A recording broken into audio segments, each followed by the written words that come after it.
Okay, we are back. So, yeah, these might take a few in these first lectures. Most of them are not going to be this long. Sorry about that. It's my stool that I'm sitting on. So here we go. I kind of like this too because you guys can't see me, so I could be doing whatever, like sitting here playing the guitar and you wouldn't even know it. Okay. So Luther, justification by faith alone. He says the Catholic Church has got it all wrong. They're doing too much with works. You have to be a good person. You have to do that.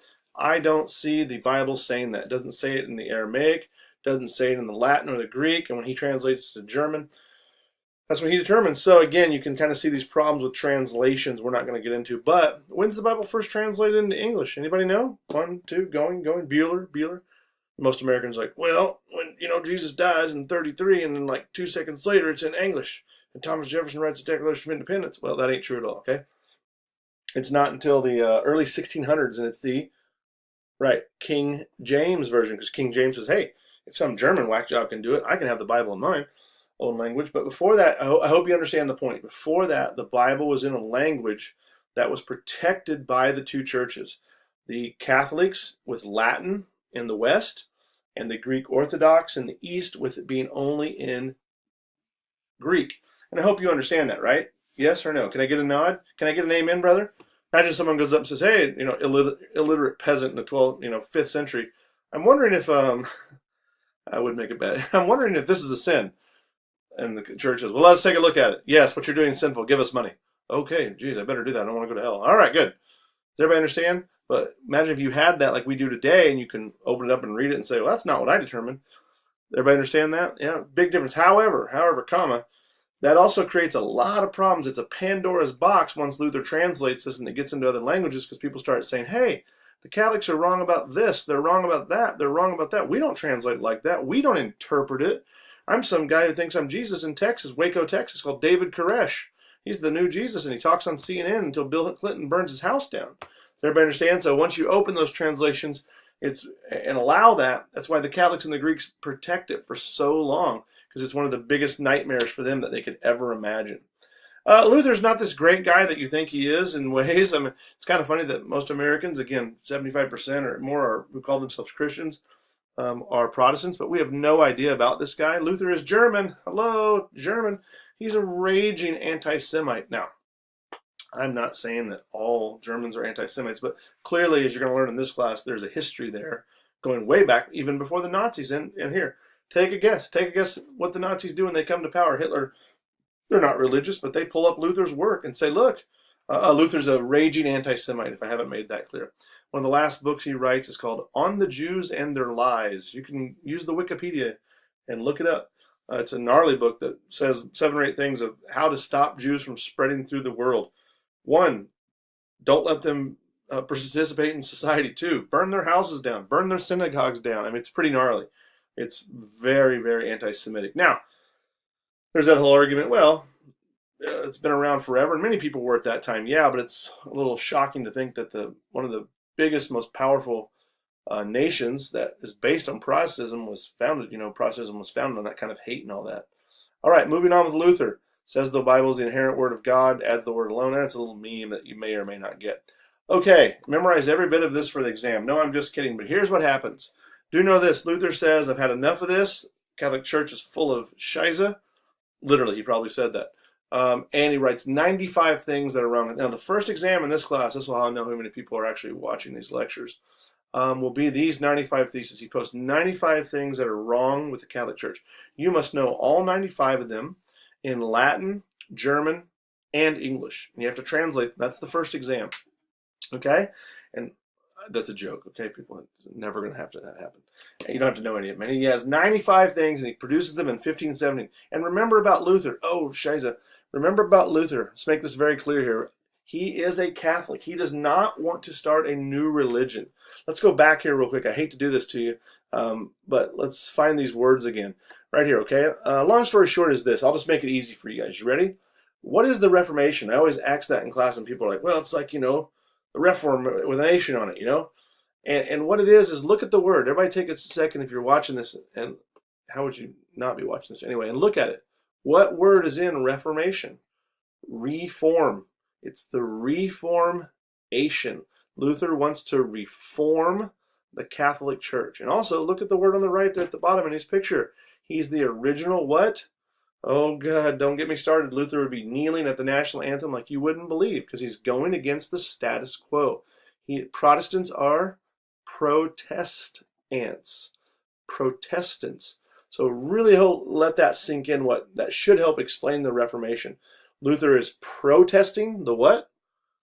The Catholic Church, and he wants to start a new religion? Nope. Reform it. Yeah, slip me an extra $5 for this class after that as you walk away with all that knowledge I just gave you, because most people can go all their life without realizing that. The protest and the reform. And he puts these up. I mean, come on. You think Luther is the first guy to come up with these ideas? No, he's not, actually.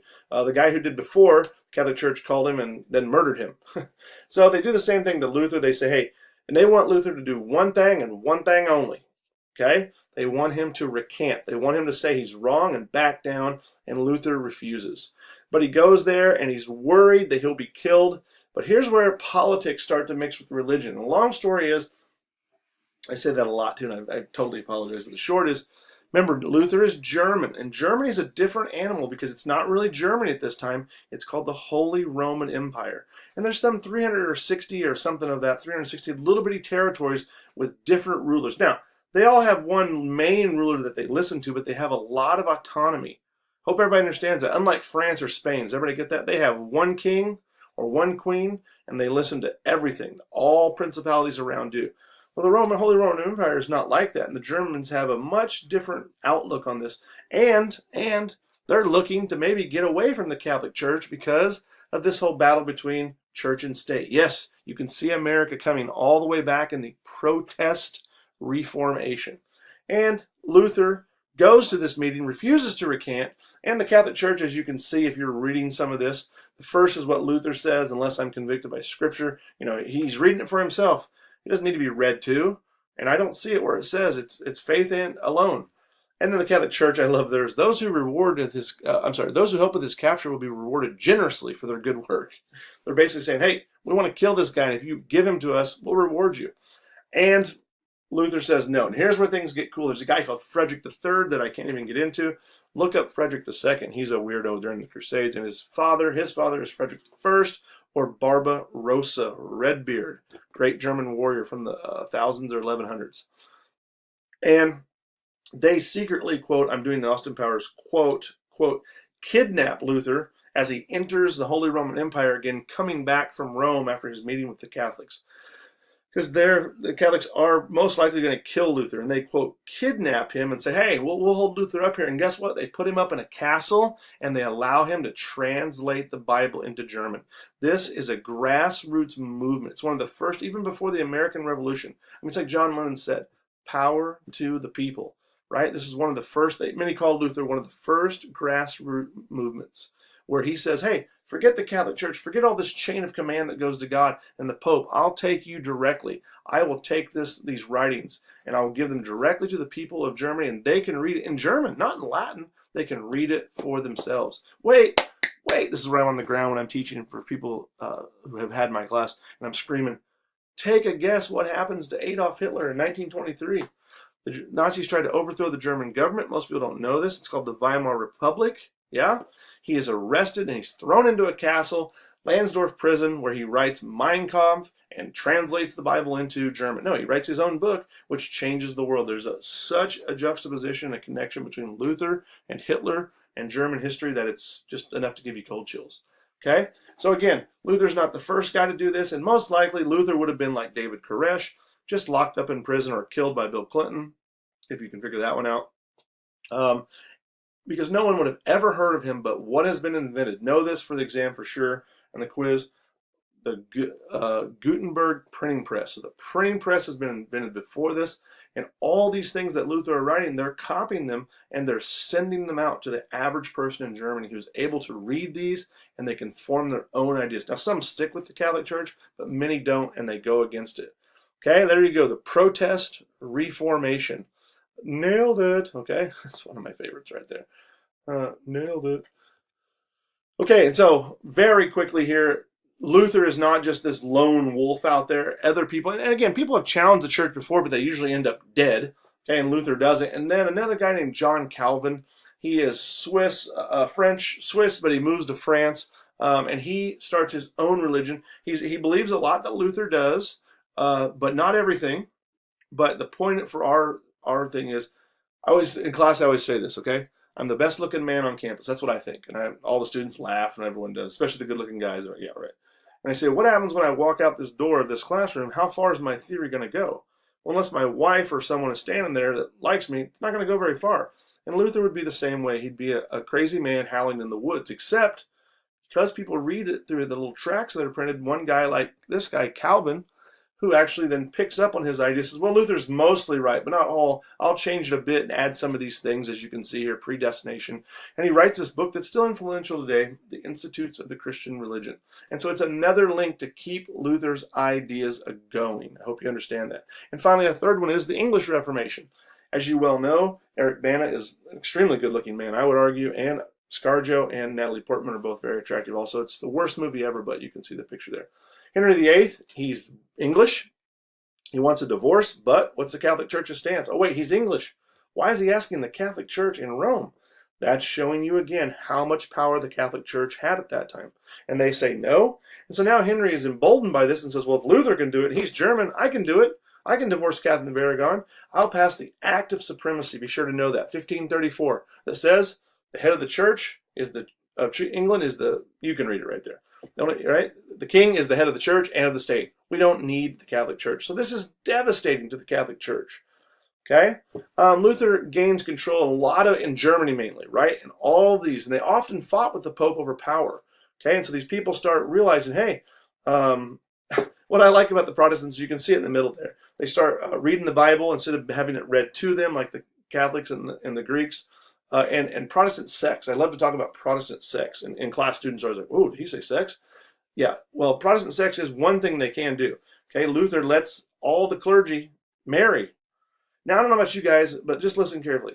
If you're starting a new religion, what's probably one of the, remember, Catholic people can, but many times they feel guilty about it or they're discouraged from it. But anyone in the church up high, the bishops and all this, they are barred from having sex because they are supposed to be married to God. So I'm just saying, if I started my own religion, I'd be like, okay, it's got this, it's got that, it's got that. Anybody signing up? Oh, nobody? I got like 10 people? Oh, you can have sex. Oh, everyone would sign up. I mean, good move on Luther's part.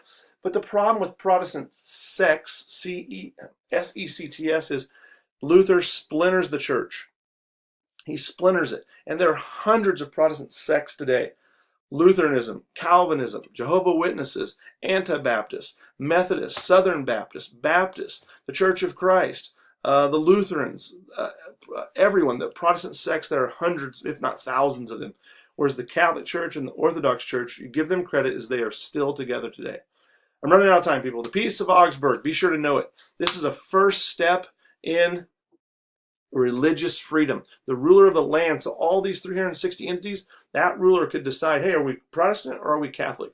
So that's better than someone in Rome thousands of miles away. It's still not religious freedom, but it's a good step first, okay? Closer to this. And high school teachers had to raise their hand to speak to Chuck Norris. That's a fact. So I'm not going to touch on the Catholic Reformation. There are some questions on the exam about it. Be sure to look them up. But they don't just sit idly by and allow this to happen, okay? But one thing you need to know about it for sure is they oppose all Protestant beliefs. They still say Luther is full of shiza. He needs to come back to the church, and he's the ultimate heretic, is what Luther is. But they do reform. You start to see a little religious freedom in France, but this will be yanked later by Louis XIV. And finally, the 30 Years' War. You got it. It lasted, wait for it, 30 years. And it is, so they allow the split to happen, but then 100 years after Luther almost, 1517, they go to war. And this is one of the deadliest wars in the world, especially until World War I and World War II.